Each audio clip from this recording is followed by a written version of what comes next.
Welcome to Inspire Campfire, a podcast where ordinary people tell their stories of extraordinary adventure. These are campfire stories meant to inspire the rest of us to light the fire within, get outside, follow our dreams, and return to tell our own stories. Ready? Let's strike the match.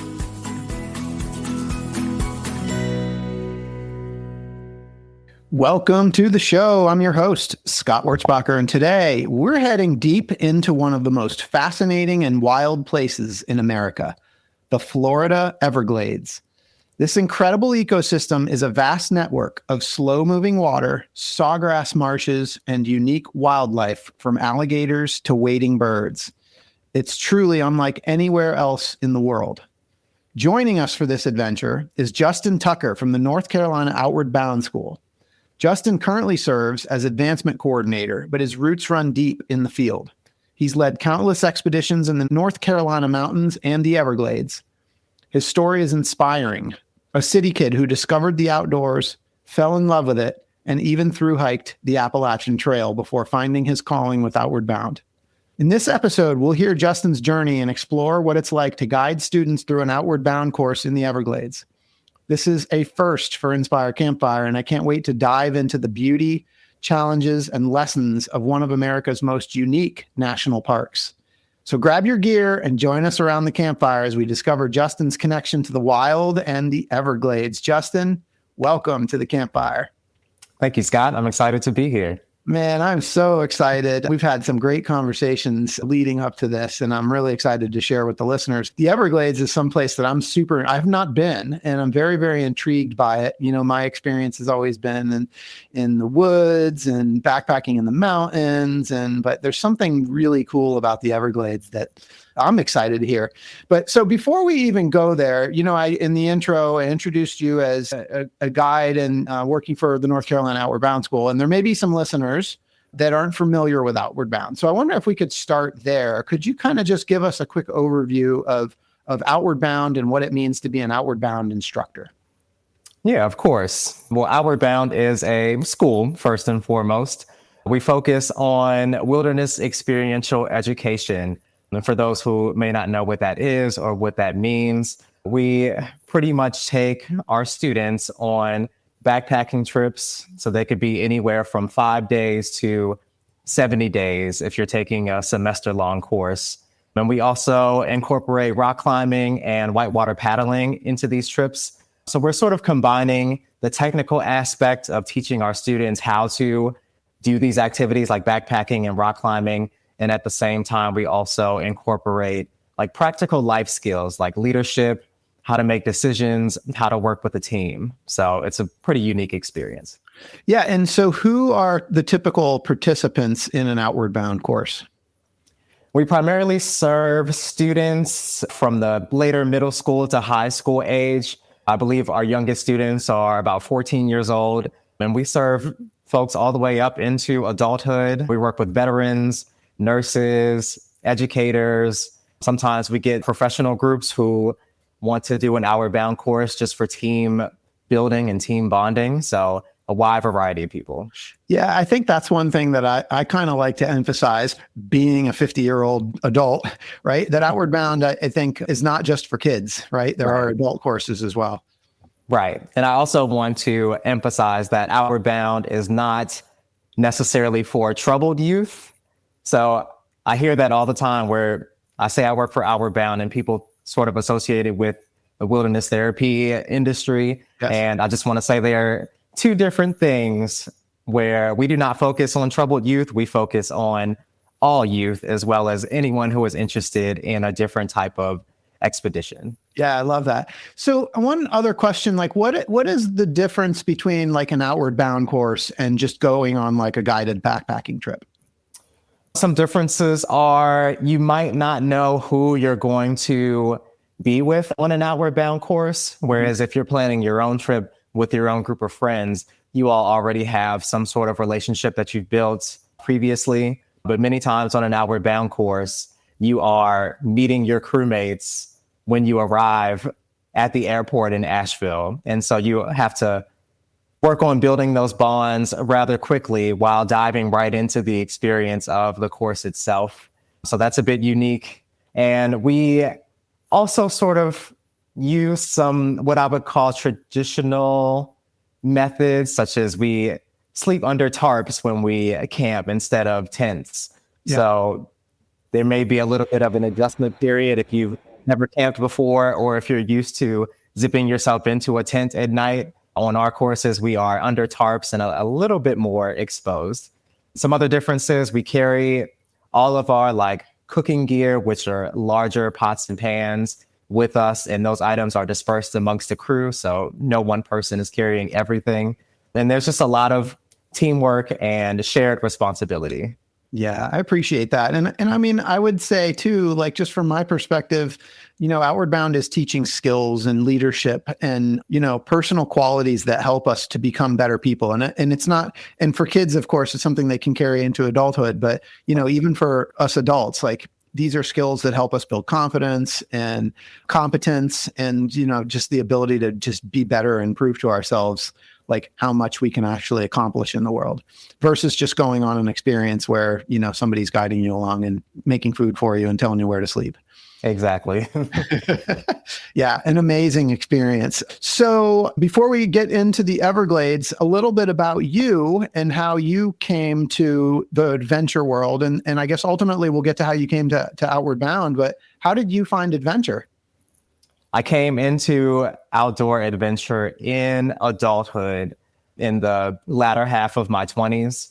Prior to that, I did not really venture into the outdoors much outside of playing, the typical sports that a lot of kids play growing up, like basketball, baseball, football. And those are in very controlled settings on a field, maybe in a school or something like that. Yeah. But to make a long story short, I moved to New York City after college to pursue a career in the fashion industry. So I was in the fashion industry for a good 5 years. Amazing. Yeah. You're in the city, like doing city life. Yeah, I was doing city life until I decided that I was pretty much done with city life. And, while I was working and figuring out my career, I had some experiences that were a bit challenging. One specifically was losing a close friend of mine who I worked with in the fashion industry. And that sort of caught me off guard, and it sort of reset something in my brain. And I started thinking, as much as I love and appreciate this industry, I feel like there are other things out there and other things that are maybe a little more important. And that drove me to experience my first hike on my own in New York City, or taking the train just upstate to find a trail in a local park. And that kind of is what started it. After that first hike, I did not stop. So can I like sort of zoom in on that, I guess, a little bit? And so you're living in New York City and you get this sort of calling to go on a hike somewhere. So first of all, New York City is one of the biggest cities in the world. Where do you go on a hike when you live in New York City? Well, if you're not afraid of venturing a little bit deeper into some of the boroughs like Queens and the Bronx, you start to leave a little bit of the concrete jungle behind, and you start to see more parks and forested areas. So my first hike was in the Bronx. I can't remember the name of the park now, but it was maybe an hour and a half train ride. Nice. And from there, I learned that you could take the Metro North and the New Jersey Transit across state lines or up into the lower Hudson Valley area. And in a few instances, the train or the bus will drop you off literally at a trailhead. And so you can just get off and start hiking from there. And once I found that out, it turned into an every weekend deal of sort of escaping the city for a few hours and just going up on a hike. Yeah. So you mentioned like the loss of your friend, and I'm just kind of envisioning sort of maybe needing this reset. Like I just need to kind of get away and kind of reset my brain. This is what I'm feeling. Is that accurate? Yeah, I was going through a really rough time after that experience. And, I moved to New York by myself, so I didn't really have family. And I had some friends who I had met over the years while living there, but there was no one who I could really lean on in that instance. And I needed to find something that would help pull me out of the depression that I was falling into. And it just happened to be exploring outside. So we're going to talk about the Everglades, but your story is a story of the wilderness healing yet another human. Is that fair to say? Yeah, you could say that. Yeah, I love that. I just love it. So what happened like on those first few hikes, like in your brain? Like you obviously felt something. You started going every weekend. Yeah, it was nice to just not hear the sounds and the sirens and to get away from the constant smell of trash and to see trees and breathe air and feel the wind. And the more that I started doing this every weekend, I started to realize that, oh, I don't have to do just 1 or 2 miles. I could do more like 5 or 6 miles. And then it turned to 7 or 8 miles. And it became harder and harder to bring other friends out with me because I just wanted to do a little bit more every time. Yeah, totally. They didn't want to go that far. Yeah. That's amazing. Right. So then 5 and 6 miles turns into 2,000 something. Yeah. What happens next? Funny enough, on one of those day hikes in the lower Hudson Valley in New York, I happened to meet these 2 guys. This was the middle of the summertime. They were hiking without shirts on, and they had these huge backpacks on. And I had no idea what they were doing, but one of them was Black. So I stopped to talk to him. And he was explaining to me that he was through hiking the Appalachian Trail. I had no idea what the AT was at this time. I had no idea what a through hike was or that this was something that people could take 6 months to do. Were you on the AT at that point and not realize it? I was, yeah, and I didn't realize it. In New York, yeah. Okay, cool. Yeah. And, you know, these 2 guys, they started explaining to me and my friend who was with me a little bit about their experience. Funny enough, they were from New York City and they had quit their jobs several months prior and they flew down to Georgia and started through hiking. And so I was sort of meeting them as they were passing through New York again, which was crazy. But after having that conversation with them, the spark kind of went off in my brain where I was like, okay, these are 2 guys and they seem pretty normal and they just decided to go do this thing. And I think I'm pretty normal, but I also think that I could go do this thing. Yeah. So I sort of tucked that idea in the back of my brain and I said, maybe one day if I can save up the money and quit my job for 6 months, then I can go do something like that. And it ended up becoming a reality a few years later. So how can you walk us through that? How did it go from that meeting with those guys on the trail, that spark that you mentioned? Like, do you remember like making the decision, I'm doing this? This is going to sound weird, but I have to credit the pandemic for making that possible. Not weird. A lot of people in your boat. Yeah. Yeah. I kind of was forced to press the reset button on my life during that time. I got laid off from my job in the city. So I decided to ultimately leave the city. So I went back to Baltimore, which is where I'm from. Okay. Moved back home with my parents. So they weren't making me pay rent. So I quickly found another job. So I was making money again, receiving those stimulus checks that people were getting and just throwing them into savings. And I had this thought, if I want to hike the AT, this is probably my best chance to do it. So let me play this smart. So I stayed in my parents' house for a couple of years, saved up as much as I could, and made the plan to do it in 2022. And that was sort of the first year where it kind of felt like we were coming into the other side of the pandemic. So it was more acceptable to go out and do things again. So that's when I decided to go. I love it so much. So it was a 2-year plan, really. I mean, you met those guys and that you kind of decided then, and then it was really just about making it happen. I met those guys in 2018. So I held on to the idea for four good years. Yeah. The way you told the story, I'm assuming like this was a passing conversation and you've never seen those guys again. Yeah, it was a pretty brief conversation. We talked to them for maybe 10 minutes and then we continued on our hike. So let me ask you this. It was kind of a fun question. Like if you had the opportunity to meet those guys again someday, like is there anything you would say to them? Because I'm just thinking about how like you just don't ever know who you're going to meet on the trail and who you might inspire. But those guys did something to you that day. I would just want to let them know that, hey, you probably don't remember this brief conversation we had several years ago, but from that conversation, I also planned and executed my own AT through hike. So now we're all sort of in the same club. You know, just to be like clear here, like we could spend an entire episode on the Appalachian Trail, like such an amazing adventure. And I'd love to have some more conversation with you about that. That would be a 3-hour conversation, I think. So you did the Appalachian Trail, and then obviously that kind of gave you the experience to sort of like do what comes next. And so can you sort of fast forward to how your journey on the Appalachian Trail led you to Outward Bound? On the latter part of my through hike, I started thinking about, what am I going to do after this? And I knew that the idea of going back to my parents' house and getting a 9-to-5 office job again, it just did not sound appealing. And I had just gone through this major transition where my life became about the outdoors, and I just wanted to hold on to that. So after my through hike, I got back to my parents' house and I started looking for jobs. And I was specifically looking in the outdoor industry. I thought I might want to be a guide and eventually start my own like backpacking guiding business. And so an opportunity appeared on LinkedIn with the North Carolina Outward Bound School. And it was for the BIPOC Fellowship Program. For those who don't know, BIPOC stands for Black, Indigenous, People of Color.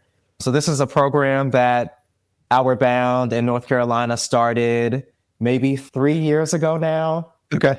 Where they bring in folks from historically underrepresented communities to come in and work as field instructors. So they provide trainings for us. They put us in a wilderness first responder course. And not only did they pay for the course, but they also paid us as paid work days while we were taking the course. And those woofer courses cost anywhere from $800 plus. So there was no way I was ever going to be able to afford that for myself. All the time. It's a 10-day course. Yeah.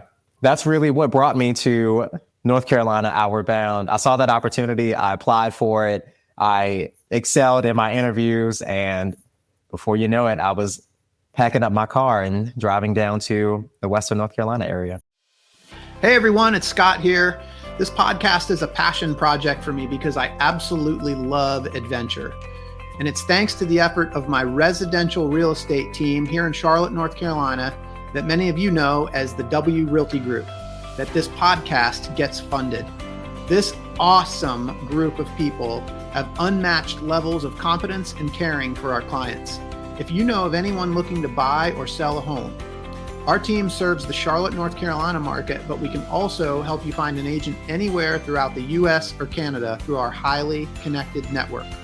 When you support our real estate business, you are also supporting this podcast. Thanks for listening, and thanks for your referrals.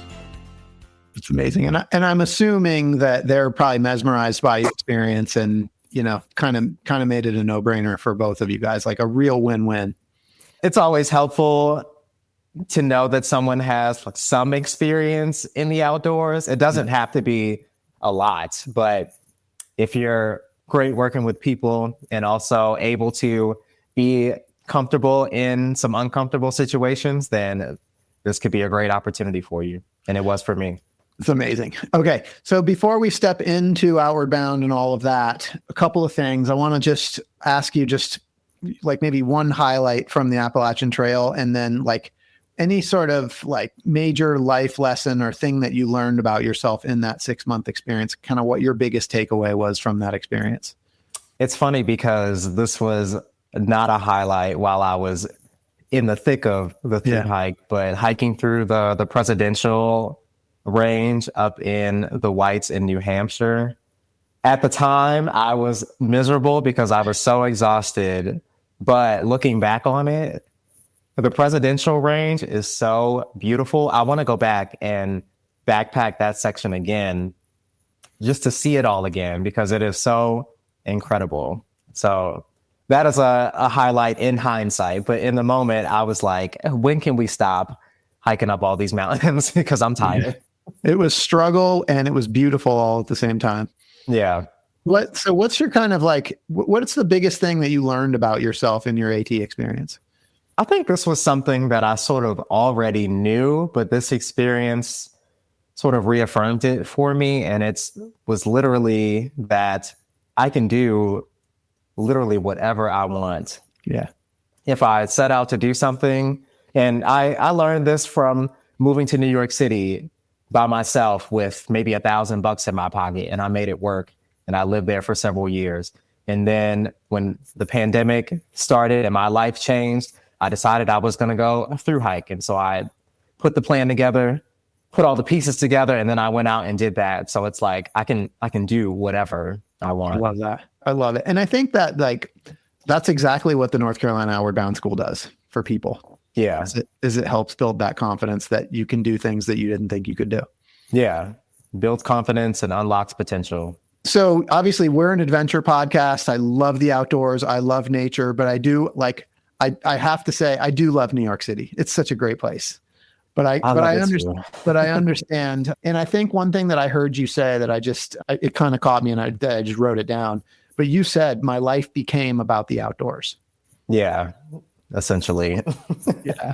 I mean, is there anything behind that? Like that, to me, that sounds like a transition. Like my life became about the outdoors. Like, what was it? It was just a feeling that whenever I go outside on any sort of adventure, big or small, it feels like so many things that I think about or maybe anxious about or worried about on a day-to-day basis, you can sort of put all of that away for a moment or many moments if you're going on a long expedition like what I did. But it just feels like, the outdoors and nature, it accepts all of us as we are, however we show up on any given day. It doesn't really ask anything from us, but it still provides all that we need to exist on this planet. As a people, we probably should be doing a better job of taking care of it, but for the time being, we have to appreciate all that it offers to us. Very well said. I appreciate that perspective. So, okay. So you step into Outward Bound and you're going to be a guide. And so now fast forward, you have guided and been an instructor on Outward Bound courses, both in the North Carolina mountains and the Everglades. Super excited to talk to you specifically about the Everglades, just because I've spent a good amount of time in the North Carolina mountains. We've had some people on the show that have spoken about the North Carolina mountains, but we've never had anybody on to talk about the Everglades. And I want to go there. It just sounds like it's a national park that's very, very intriguing to me. Yeah. And I want to just go right into what I'm not sure if they're myths or if they're real but when I think Everglades, I think these pythons that are now there and alligators. I'm like, these serpents are scary. Like, tell me what goes on in the Everglades, and am I going to encounter a python and an alligator? You very well may encounter one or both of those. In my experience, I spent one full winter season in the Everglades. So that's mid-December through mid-March season. What I encountered were a few gators. Yeah. Honestly, I didn't see too many unless you are a little bit further inland. So driving from our base camp to any of the other major cities like Naples or Miami, you would drive past some areas that do house some gators. Mm-hmm. I can't say for sure if I saw a python. There was one night where I was going up into my dorm and there was a snake on the stairs leading up to where I was staying, and it was a baby. It looked like a python, so we took care of it, but I never knew for sure. And actually, we have staff down in the Everglades now starting the season for this year, and they sent a photo of a huge python, at least 5 feet long, that they found on base, I'm assuming, and they took care of it. Nice. Okay. All right, but I'm not hearing any like 12-inch thick, 30-foot long. I'm not going to say that you won't run into any of those, but I did not, thankfully, because I didn't want to. I love it. No, but in seriousness though, I do want to hear, can you kind of talk through like what people are going to experience in the Everglades in terms of like the landscape, the geography, like flora, fauna? I'll say the Everglades is one of the most unique ecosystems in the world, let alone the United States. And being in that sort of environment, the way that Outward Bound operates in that environment, it puts you right in the middle of it all. So you imagine sitting in a canoe, paddling either in Everglades National Park or within the 10,000 Islands National Seashore, which is basically just a series of islands that are so beautiful. You may be paddling along the coast, or you could be paddling through some mangrove tunnels, which is, again, an incredible and unique experience. There's plenty of wildlife, so different types of species of birds that I had never seen before, different types of bugs, some less pleasant than others. There's a big mosquito and no-see-um population in that area. So even though it's a little bit warmer in Florida in the wintertime, we were still wearing long sleeves to try to prevent bug bites and things like that. But it's incredible, like camping on beaches. Sometimes we slept on top of our canoes, on boards, seeing dolphins, manatees, manta rays jumping up out of the ocean. Like, I still think about it. It's been a couple of years since I've been down there, but I still have fond memories. I think you said you were there for a winter season. So was it with multiple crews or is this like a semester long? No, I worked multiple courses with multiple crews. Okay. So you got to see a variety of different students come through. So Right. What's different about guiding an Outward Bound course in the Everglades versus like the North Carolina mountains? In my experience, the Everglades felt a little more lax as an instructor. And by no means is it lax, because we're always thinking about the safety of our students and ourselves. For sure. But in North Carolina, it feels like once we set a route and a plan for our course, like we have to execute that plan, and we have to execute that route and make it to our campsites. If it's at 5 p.m. in the evening or if it's at midnight that night, it feels like you have to get to your next campsite for safety reasons, so that folks back at base know where you are, rather than carrying all of your gear on your backs in heavy backpacks. We get to put all of our gear in the canoes. So that feels much nicer on the body. And it's nice to sleep under the stars, like on a beach or on top of the canoe, and have just the clearest view of the skies, where sometimes in the mountains there may be so much tree cover that you're just looking at the tops of trees. So yeah, there are a lot of stark differences. Some of the food is a little different that we eat on course. I prefer the food in the Everglades, but tell me about that. So we keep our food in the Everglades stored in buckets, as opposed to like packing them in our packs. Right. So that allows us to carry more things, like more canned items, cooking on stoves, which were more like actual stoves as opposed to setting up the trangias like we do here in the mountains. So it's a much easier process for cooking. Because you have the canoes, you're not carrying everything on your back. You have the ability to bring more stuff. Yeah. And there are a little more luxuries with that. Yeah, no, that's awesome. So are you paddling pretty much the whole time? Pretty much every day. Similar to in the mountains, we have a new destination that we're trying to reach. Some days, depending on how the course is going or how long it is, you may spend a couple of days just camped out on one island. And so we'll facilitate activities and lessons on that island for that day. So that could be nice for students who can be a little tired from learning how to paddle against the tides. Are we portaging canoes at all, or are we paddling the whole time? Are we carrying our canoes? Really, we're only carrying them when we like get to a destination. Like we got to put them in the water, take them out of the water. That's basically it. Got it. Yeah.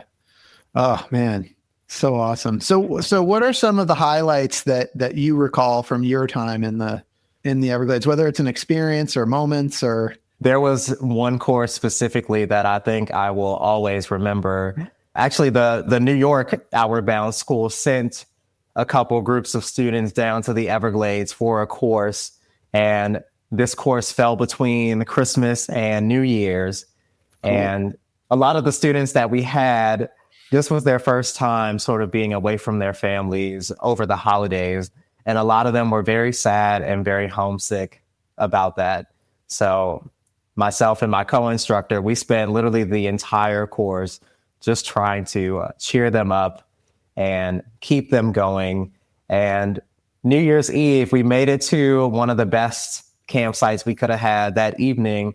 And we packed out some hot dogs and s'mores. Nice. So we had a really nice feast on the beach on New Year's Eve. And I think they really enjoyed that. And at that point, I think most of them had finally gotten over the hump of being so homesick. So I will always remember that. That was so nice. Oh, that's so nice. I am envisioning kind of camping. Like camping on a beach is so different than the experience of camping in the woods. I'm imagining that given, I understand that it's wintertime, but given that it's Florida, southern Florida, right? So the weather is pretty mild, yes? Yeah, it's mostly mild. It could get a little chilly in the evenings. And the season that I was there, we saw a bit more rain than I think Florida is used to during the winter, which is supposed to be their dry season. So that can be a bit unpleasant. But again, we find ways to become comfortable when we're uncomfortable. Getting comfortable being uncomfortable. That's like keyword right there. Yeah, if you can do that, any Outward Bound course will be a breeze. I love that. I so want to go to the Everglades. So are there Outward Bound experiences for adults in the Everglades? Yes, of course. We do canoeing courses that are multi-day as well as sea kayaking courses. Nice. I was mostly on the canoe expedition side. Yeah. Okay. I'm gonna get my way to the Everglades. I can't wait. I want to talk to a little bit about your experience as an instructor. Mm-hmm. So we have had several people on this podcast that have participated in Outward Bound courses, and we've even had some folks come on that that have talked about the Unity project that we do here in Charlotte, which is an amazing experience. We've had some Unity participants come on, and Alexis, who is in charge of the Unity project, has come on here and talked to us a little bit, but we've never had a Outward Bound instructor. So I love hearing your perspective. What is your like kind of official role as an instructor on an Outward Bound course? Your official role is to facilitate the experience of being on course. So you're moving students through the different elements of a course. So it could be backpacking with a couple of days of rock climbing or backpacking with a couple of days of whitewater paddling. At the top of your priority list as an instructor is safety. Mm-hmm. So the entire time from the minute you pick your students up from the airport to the minute you are putting them back on the van to go back to the airport, you are keeping safety in mind. Instructors are very regularly checking in with each other to see how the crew is doing, who might be struggling with different things, who is excelling. So we are always focusing on safety, and I cannot emphasize that enough.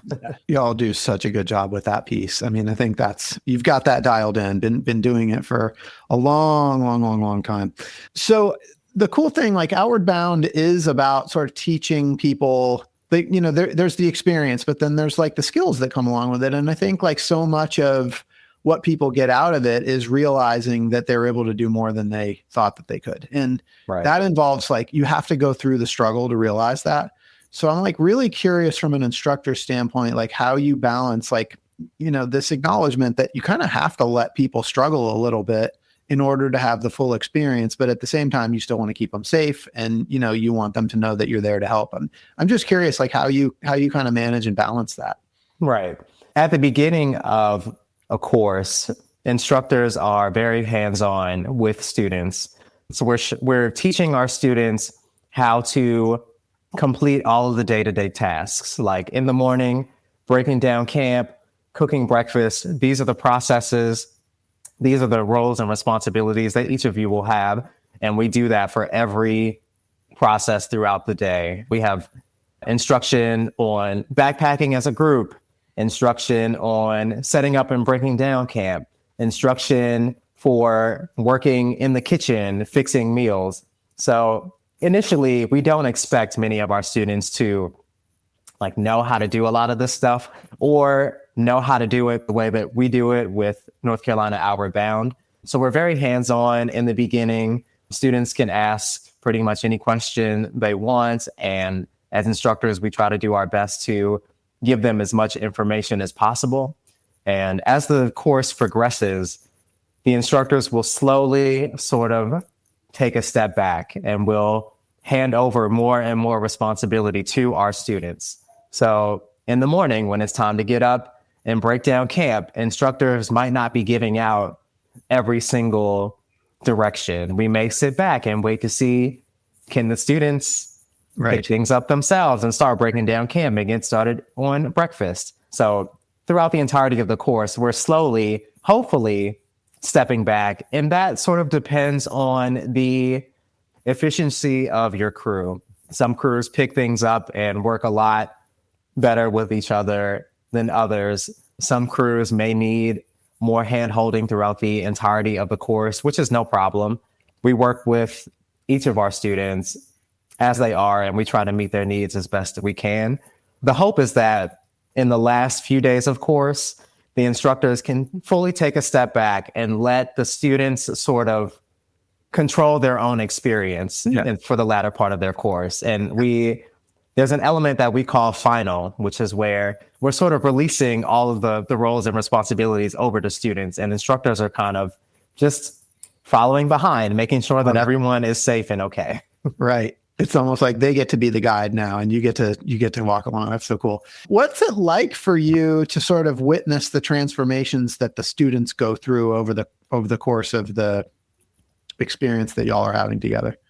That is something that is so incredible to see. Yeah. When you can see the look on your students' faces when they arrive at the airport, and a lot of times there may be some anxiety, some uncertainty about what they've gotten themselves into, and compare that to maybe the last few days when you see your students fully owning their course and taking initiative and responsibility and getting things done on their own, when students can navigate with each other without the help of instructors to get to our last few campsites. And just hearing some of the things that students will tell you about what they thought coming in versus how they feel when they leave. For me, it's so impactful and so rewarding to see. And obviously, every student who we work with is not the same. In some students, you can sort of see those impacts and those shifts right away. And other students, it may take them a few weeks or a few months or even a few years past their course before they start to think back and say, actually, we did this at Outward Bound and it helped me grow in this area.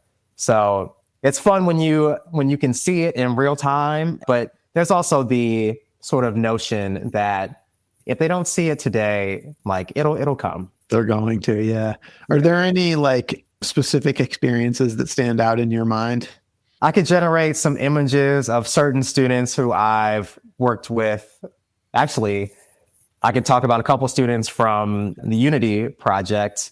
That was the very first course that I worked. Okay, cool. My very first year as an instructor. Yeah. And we had a couple of students in my crew who just really took the reins of the course and took the reins of their crew.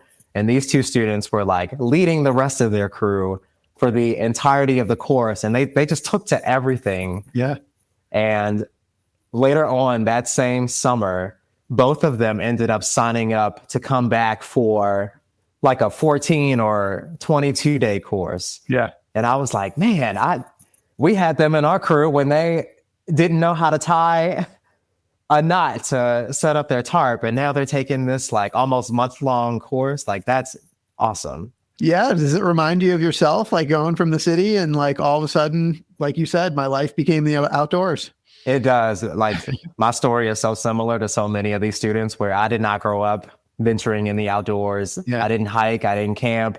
I didn't know how to do any of this stuff. And I look at where I am now and what I've done and what I'm capable of doing. And it's like, it's crazy. Hey everyone, it's Scott here. Did you know that the members of my real estate team, W Realty Group, are listening to their own voices that call to adventure by setting big goals? Some of those goals include planning trips to Bali and the Kingdom of Bhutan, buying investment homes, and running the Chicago Marathon. At W Realty Group, we support and encourage these big goals and want to help turn them into reality. We're currently looking to add new members to the team. If you know a great real estate agent in the Charlotte, North Carolina area that would benefit from being part of our team, please send a text, an email, or give me a call. And know that when you support W Realty Group, you're also supporting this podcast. Thanks for listening. Yeah, I've got to believe that that really kind of plays into your experience, the way that you kind of see yourself in them as they come through and they grow. For sure. Yeah, it's pretty cool. All right, one last question about the instructor side, because the thing that I just like intrigues me so much about Outward Bound is the idea of the solo that you all do, which is this. Actually, I'll let you explain it. Can you talk about what the solo is? Solo is an element of a North Carolina Outward Bound course where we separate our entire crew. So each one of our students is placed in an individual spot where they cannot see their other crew mates. They should not be able to hear each other. And there's a strict no speaking rule during the duration of solo.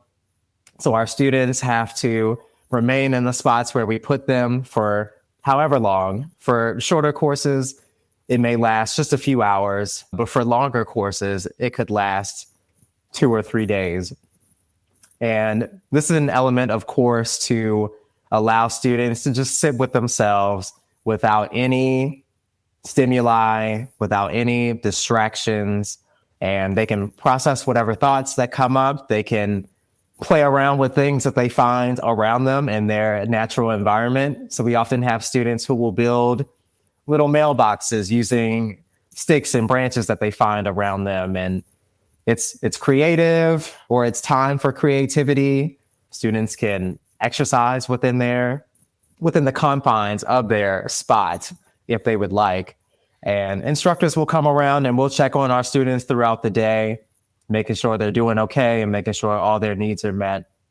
But it's essentially just time for the students to just be with themselves. Yeah. And I think it's magic. And I've had a couple conversations with people on the show about like what people have done with their time on their solos. And let's clarify, no phones, right? No phones. We confiscate phones at the beginning, of course. Cool. No phones. So it's basically like an extended period of time to just for people to be in themselves and to reflect and to just be with their own thoughts and spend their time just themselves, getting comfortable with themselves.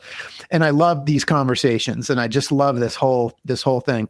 But one question that I've always had is like, what are the instructors doing when the students are doing their solos?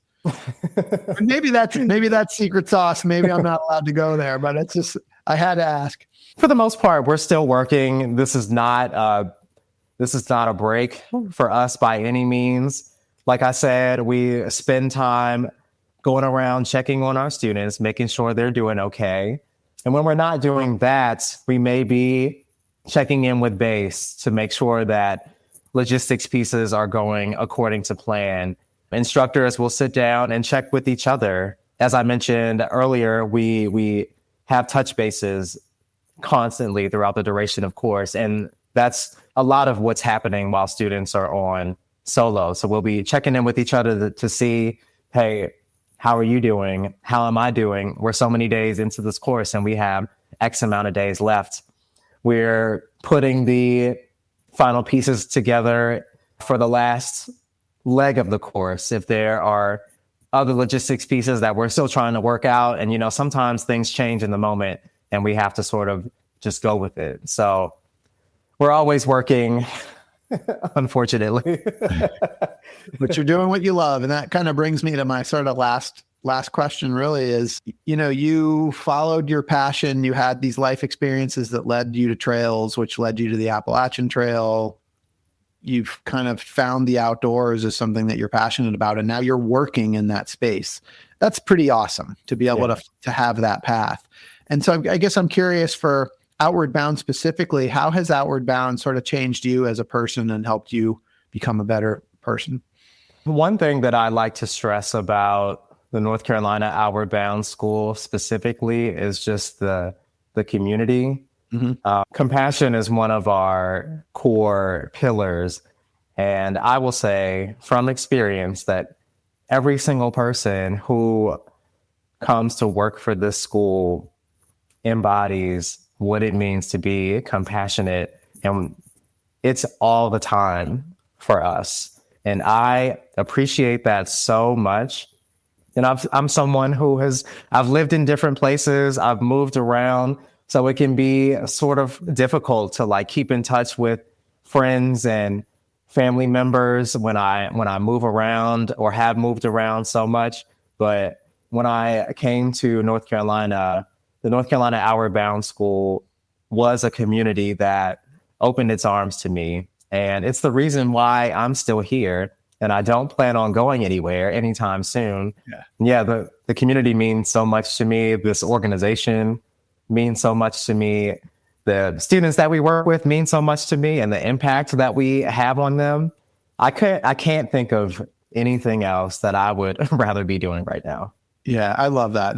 It's a great organization full of amazing people that I've gotten to know firsthand as well. And, they're lucky to have you, and it's a great match. So, and you've progressed. You started as a guide and as an instructor, and now you are advancement coordinator. Tell us what you do at Outward Bound now.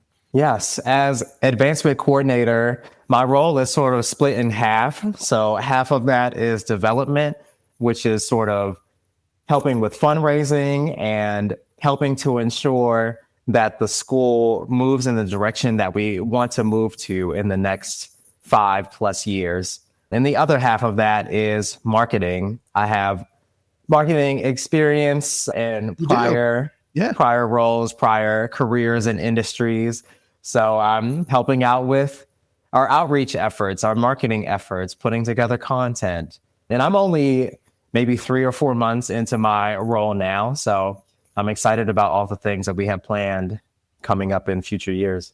So are you bringing fashion back into the outdoor space? I'm always wearing a little something. I love it. It's so awesome. I have to ask, so because the role that you're in now, do you get much time outdoors?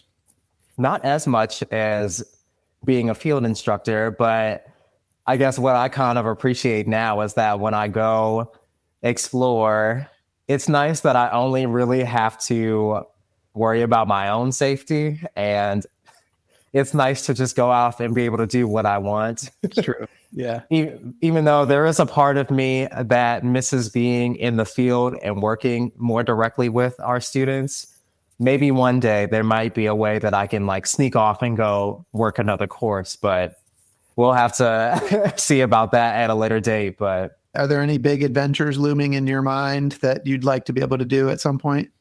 Honestly, at this period in my life, I'm very much invested in the smaller adventures. So I love a good, maybe extended weekend backpacking trip of 3 or 4 days, doing a nice 30 miles or so. Yeah. I feel like I did the long, hard, grueling AT through hike. And now I just want to have a more comfortable, relaxed time. I love outdoors.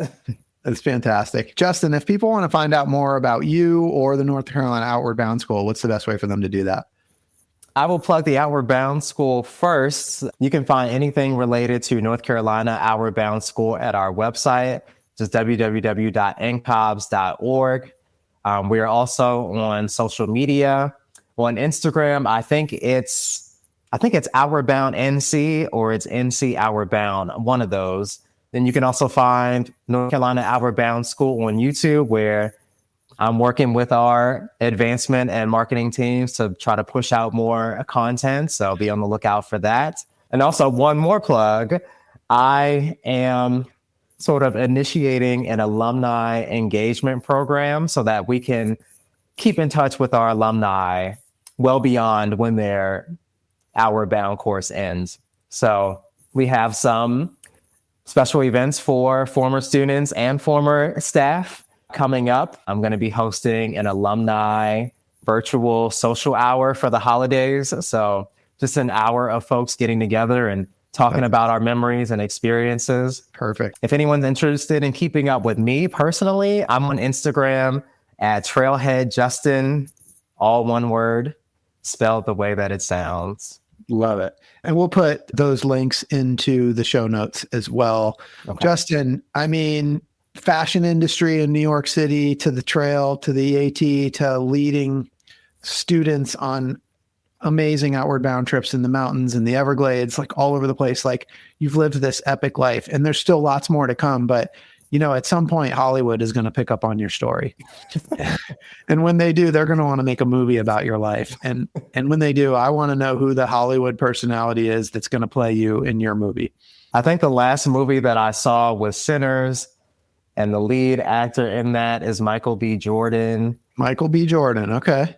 Yeah, he's a good actor, and I don't necessarily know if we capture each other's essences, but I'm just going to say him. I love it. He's the only person I can think of. That's fair. What's your movie going to be called? We can call it New Shoes, which was my trail name, or maybe the Journey of New Shoes, or something along those lines. I'm sorry, we can't stop there. We got to hear the story. How'd you get your trail name New Shoes? I met these through hikers, and this was in North Carolina, right around the Smoky Mountains. And these two women, they loved thinking of trail names to give to people. So they wanted to give me one. So they were asking me about my life and my experience. And I was telling them that, oh yeah, I used to live in New York City. I worked in the fashion industry. And they went, oh, so you gave up your fashion shoes for a pair of hiking shoes? We're going to call you New Shoes. And I was like, okay, I'll take it. I love it. That's hysterical. That's a great trail name. Well, this has been so much fun. I really appreciate you spending some time with me today, Justin. And for those listening, I hope you've been inspired today as much as I have. Hope Justin's story has encouraged you to listen to the voice inside that calls you to adventure, because we want to hear your story next. If you have a story to tell or just need a nudge to create one, please send me an email. We'd also appreciate it if you'd help us spread the word by leaving a review and sharing or tagging Inspire Campfire in your social media. And until next time, I want to encourage you to get outside. Thanks for listening. Justin, thank you so much for being here. Scott, thank you. It's been a pleasure.